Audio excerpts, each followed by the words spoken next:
تو اب دیکھیے میں آپ کو آج سوال کیے بغیر میں آپ کو ایک سوال کا جواب دوں گا. اس وقت حماس کا کیا ری ایکشن ہونی چاہیے؟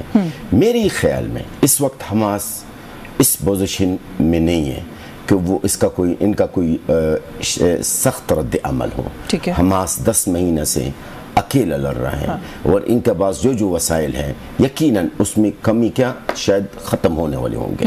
تو میرے خیال میں حماس کی طرف سے کوئی اتنا سخت رد عمل میں ایکسپیکٹ نہیں کر رہا ہوں. اچھا ایران کی جو بات ہے میرا ایک سوال ہے یار، ایران ایک پرانا ملک، ایک بہت بڑا ملک ہے. یہ کس طرح ایران نے، میں سوال کرنا چاہتا ہوں، پتہ نہیں آپ لوگ نشر کریں گے یا نہیں، بہرحال کیا ایران سوئے ہوتے ہیں؟ ایران کے جو انٹیلیجنسز ہیں، ایران کے جو ادارے ہیں وہ کہاں ہیں؟ یہ مجھے سمجھ میں نہیں آ رہا. اور دوسری بات، ایران ہمیشہ اپنا بدلہ جو ہے بیاناتوں میں لیتے ہیں، عملی طور پہ کچھ وہ جو کہہ رہی ہیں اسٹریٹجک کوشش کرتے ہیں وہ جواب دیں. دیکھیے میں یہ جو ہوا ہے اسماعیل ہنیہ صاحب کے ساتھ ہے، میرے خیال میں آپ جب میرا ملک میں گھس کر کسی کو مار دیتے، اس طرح فضائی حملہ کر کے آپ مار دیتے ہیں ایکس وائی زیڈ، چاہے وہ اسماعیل ہنیہ ہو یا کوئی بھی ہو، یہ ایک ریزن بن سکتا ہے، ایک وجہ بن سکتا ہے کہ بڑی جنگ کے لیے. ایران کا ری ایکشن کیا ہے وہ میں سوال کرنا چاہتا ہوں. ایک بات اور جو میں کہنا چاہوں گا وہ یہ ہے، میری معلومات کے مطابق کہ جو حملہ ہوا ہے اسماعیل ہنیہ شہید مرحوم، اللہ تعالیٰ ان کی جنت الفردوس میں اعلی مقام عطا فرمائے، یہ اسرائیل نے اکیلا نہیں کیا، اسرائیل کے ساتھ کسی نے تعاون کی ہے. جو ابھی بھی کہہ رہے ہیں کہ ہم مزید تعاون کریں گے ضرورت پڑی تو. ہے کسی نے تعاون کیا، نام میں لینا نہیں چاہتا ہوں قبل از وقت. ٹھیک ہے، آپ کی اسی چینل میں اسی ٹیبل پہ جو میں نے مختلف پروگراموں میں پیشگوئی کی ہے جنگ کے شروعات میں، وہ درست ثابت ہوئی ہے. جو انفارمیشن دی ہے وہ درست ثابت ہوئے بعد میں. ٹھیک ہے، تو ایک ملک ہے، شاید 2 ہوں گے، جو انہوں نے اسرائیل کے ساتھ دیا ہے، اسرائیل کے ساتھ دیا ہے اسماعیل ہنیہ صاحب. اچھا آپ کہہ رہے ہیں نا ایران کا ری ایکشن، ایک تو یہ کہ وہ بالکل ہی صدر ابھی اوتھ لے کر آئے ہیں، جو لیڈرشپ ہے ایران میں ابھی تبدیلی آئی ہے، لیکن انہوں نے یہ کہا ہے کہ ہم پچھتانے پر مجبور کر دیں گے، یہ ہم برداشت نہیں کریں گے. اس کا رسپانس آئے گا؟ انہوں نے کہا ہمارے مہمان تھے، ہماری ٹیریٹوریل سوورنٹی تھی، یہ کس طرح، یہ تو قابل برداشت بات نہیں ہے. آپ مجھے یہ بتائیے، میں ایران کی حکومت سے، ایران کی قیادت سے ایک سوال کرنا چاہتا ہوں. آپ کے جب لوگ دمشق کے اندر جی، وہ جب ان کو مار دیا گیا ہے، آپ نے کیا کیا؟ قاسم سلیمانی صاحب والا انسیڈنٹ لے لیجیے، اس کو سائڈ پر رکھے. اب میں ریسنٹلی آپ نے کیا کیا؟ میں ایران کے خلاف نہیں ہوں، اللہ گواہ، لیکن اس دفعہ ان کی اپنی ٹیریٹری وائلیٹ ہوئی ہے نا، فرق تو ہے. کیوں؟ دمشق محترمہ، دمشق کے اندر ایران ایمبیسی ہے، وہ بھی ایران برمسیز کہا جاتا ہے نا انٹرنیشنل لا میں. تو آپ نے میری زمین پر ہے نا، ایمبیسی ہے نا یہ. بالکل ٹھیک ہے. تو آپ نے میرے 8 لوگوں کو شہید کیا، آپ نے کیا کیا؟ آپ نے 200-300 ڈرون، پتہ نہیں کتنی راکٹس تل ابیب کے اوپر، اسرائیل کے اوپر آپ نے مارا. ایک بلی بھی نہیں مارا اسرائیل کے اندر. مجھے بتائیے، ایک بلی بھی، 200 راکٹ، جبکہ اسرائیل نے ایک ڈرون میں آپ کے 8 لوگوں کو مار دیا. تو آپ یہ کہہ رہے ہیں بیسیکلی کہ کوئی سخت آپ کو امید نہیں ہے کہ ایران کی طرف سے جواب آئے گا؟ دنیا میں 2 لوگ ہیں جو ان کے بیانات زیادہ ہیں، عمل ہے ہی نہیں. ایک تو ایران اور ایک ترکی کا جو صدر ہے اردوغان صاحب ہے. اردوغان صاحب بھی بس آپ ان کو آپ مائک دے دیں اور کہیں کہ آپ گانا سنا دیں، اس سے آگے ان سے توقع مت کیجیے. اس پہ بھی مزید بات کرتی ہوں میں. ڈاکٹر ہما بقائی صاحبہ، یہ تو خیر جلال صاحب نے تو پہلے ہی کہہ دیا کہ امت مسلمہ کی بات نہ کریں.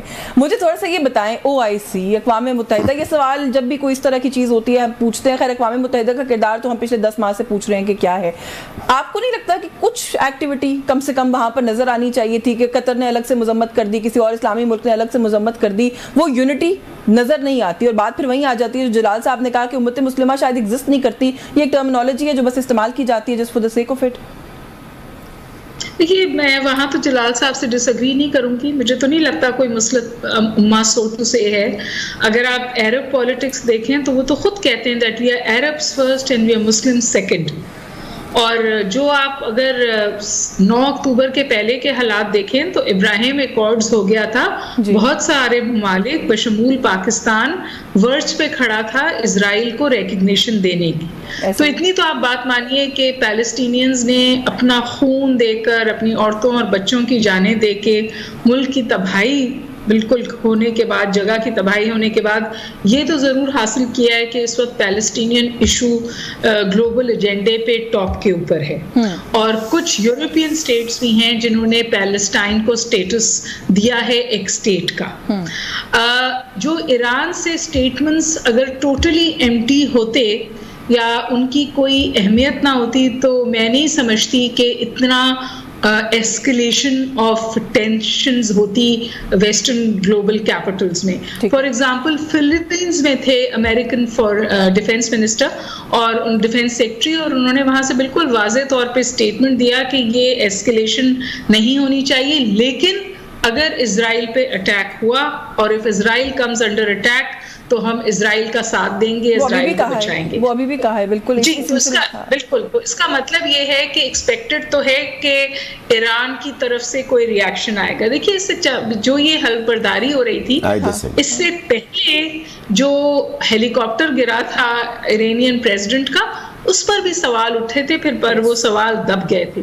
کانسپیرسی تھیوریز 10,000 لائی جا سکتی ہیں, اور میں اس بات سے بھی انکار نہیں کرتی کہ جتنے ویسٹرن ایمبیسیز ہیں تہران میں وہ انٹیلیجنس کلیکٹ کرتی ہیں اور اس کو اپنے اپنے ممالک کو بھیجتی ہیں.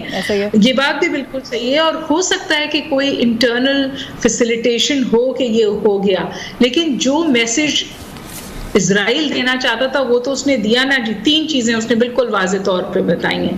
اس نے کہا ہے کہ ہم ایران کے اندر گھس کر مار سکتے ہیں, یہ انہوں نے واضح طور پہ بتایا. دوسری بات یہ کہ ان کی کوشش ہے کہ جو ان کی آرمز کی ترسیل ہے اور ان کی جو سپلائی آف ویپنز ہے اور جو ان کو سپورٹ ہے امریکہ سے, اس میں کسی قسم کی کمی نہ آئے. اب اگر ایران اگر علامتی طور پر بھی اس کا جواب دیتا ہے تو اسرائیل اس کو استعمال کرے گا اپنی پشت پناہی کو مضبوط کرنے کے لیے, اور امریکہ کے پاس ایک وجہ بن جائے گی اس پشت پناہی کو مضبوط کرنے کی. بالکل ٹھیک ہے. تو آپ بیسیکلی یہ دیکھ رہی ہیں کہ اس کے وہ سب اس سے اچیو ہوتے ہیں. میری آپ سے گزارش یہ, آپ کے ساتھ اتنے اچھے پینلسٹ ہیں, میری ان سے پہلے گفتگو نہیں ہوئی, میری خالی گزارش یہ ہے کہ جب ان کی انٹیلیجنس ہوگی تو مجھے یقین ہے کہ حماس بھی ایک ایکٹیو وار میں ہے 10 سال سے. ہانیہ صاحب کو یہ پریزنس, یہ ویزیبلٹی اس وقت پہ ان کو کرنی چاہیے تھی یا نہیں, کیونکہ 2 دن پہلے کانگریس میں کھڑے ہو کے اسرائیلی پرائم منسٹر نے کہا تھا کہ جب تک حماس تباہ نہیں ہوگا ہم یہ جنگ ختم نہیں کریں گے. اس کے بعد ہانیہ صاحب جو ہیں وہ انوگریشن میں ووٹ ٹیکنگ میں نظر بھی آتے ہیں, اور وہ فوٹیج ہر میڈیا پہ چلتی ہے. آپ یقین کیجئے یسٹرڈے جب میں نے یہ فوٹیج ٹی وی پہ دیکھا تھا جس میں وہ نظر آ رہا تھا کہ حلف برداری میں شریک ہوئے, مجھے لگا تھا کوئی گڑبڑ ہوگی, because it was open provocation. یہ اسرائیل کو بھی پرووکیشن تھی کہ نیکسس ہے ایران کا. بالکل ٹھیک ہے. ڈاکٹر صاحب تھوڑا سا میرے پاس وقت محدود ہے, یہ آپ نے جو بات کی اور گزارش کر دوں آپ سے, دیکھیے حماس اور فتح کے بیچ میں حالات بہتر کیے گئے تھے تاکہ پوسٹ گورننس میکینزم بن سکے جس میں چائنا ایک بہت اہم کردار ادا کر رہا تھا. یہ جو ایلیمنیشن ہے اسماعیل ہانیہ کی, یہ بہت کاری ضرب ہے کانفلکٹ کو اینڈ کرنے کی تمام کاوشوں کی. اچھا تھوڑا سا ایک تو یہ کہ کیا ویزیبلٹی اس ٹائم پہ اپروپریٹ تھا, کرنی چاہیے تھی, واز اٹ وائز آف ہم, اور دوسرا امریکہ یہ کہہ رہی ہیں رائٹلی کہہ رہی ہیں کہ اب یہ کوئی سمجھے کہ اس سے اسکیلیشن کم ہوگی تو بڑا مشکل نظر آتا ہے, لیکن امریکہ جو ہے وہ پھر بھی کہہ رہا ہے کہ جنگ بندی کریں, ایک ہی حل ہے. اس صورتحال میں جنگ بندی کیسے ہو سکتی ہے؟ دیکھیے امریکہ کے بیانات پہ اب نہ جایا کریں نا. امریکہ ایک طرف سے کہہ رہے کہ جنگ بندی کیا جائیں اور مذاکرات کے میز پر آئیں, دوسری طرف سے اسرائیل کو اختیار فراہم کیا جاتا ہے, تو امریکہ کہتا کچھ اور ہے کرتا کچھ اور ہے. لہٰذا میں امریکہ کی پوزیشن پہ میں کوئی تبصرہ کرنا نہیں چاہتا, کیونکہ بات ایک ہی ہے, اسرائیل امریکہ سے, امریکہ اسرائیل کے ساتھ ہے, جیسا اسرائیل چاہے گا ویسے امریکہ اگری ہوگا, ویسے امریکہ کرے گا. آپ نے ابھی بیچ میں ذکر کیا, دیکھو آپ کانگریس کے اندر جب یہ دہشت گرد وزیر اعظم اسرائیل کا گیا ہے تو کس طرح اس کو ہیرو کی طرح اس کو ان کے استقبال کیا گیا ہے. اس کا مطلب کیا ہے؟ اس کا مطلب یہ ہے کہ امریکہ بے نقاب ہوا ہے. امریکہ کا اصل چہرہ نظر آئی ہے نا کانگریس میں. اور کیا ہے کہ پورا امریکہ میرے خیال میں سمجھ لے اگر نہ بھی ہو تو 90% سے زیادہ 90% سے زیادہ اسرائیل کے ساتھ ہے اور فلسطینیوں کی جنوسائیڈ. چلے بس بریف کامنٹ کر دیجئے، وقت ختم ہو رہا ہے میرے پاس. جو ڈاکٹر صاحبہ نے بات کی آپ کے خیال میں ٹھیک کیا ویزیبلٹی کرنی چاہیے تھی؟ میں نہیں سمجھتا ہوں، نہیں جانا چاہیے تھا ان کو آپ کے خیال میں، یہ نہیں کرنا چاہیے تھا. چلے جی میرے پاس وقت جو ہے ختم ہو گیا. بہت شکریہ آپ کا جلال فرح صاحب آپ کے وقت کے لیے. ڈاکٹر ہما بکئی صاحبہ thank you so much for your time. Also ایک بریک کا وقت ہو رہا ہے ویورز، ہمارے ساتھ رہیے.